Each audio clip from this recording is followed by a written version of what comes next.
While the merits of Brexit were disputed, there was near unanimous agreement that the EU Common Agricultural Policy, or CAP, should be overhauled. Why?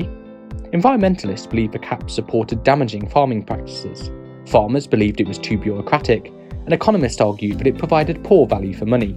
The climate crisis has also added urgency to the need for reform. Farming, as a big polluter, will need to change to meet the government's environmental targets.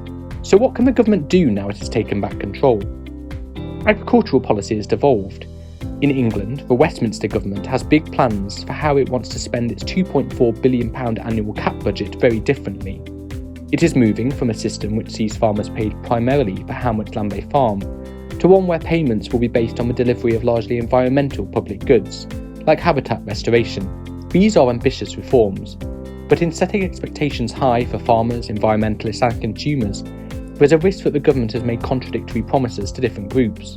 So what does the government need to do to deliver major improvements on the CAP regime? Firstly, address key trade-offs between different objectives.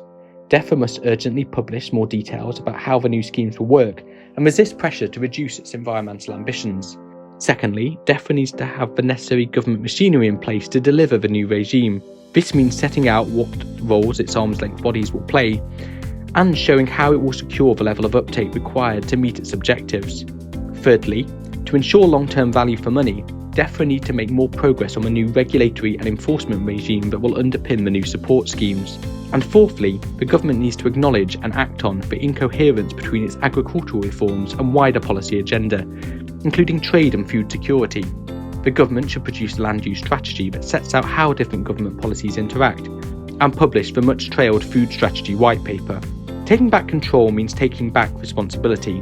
The government's reforms to agricultural support are a key test of whether ministers can rise to that opportunity and meet the challenges of being outside the EU.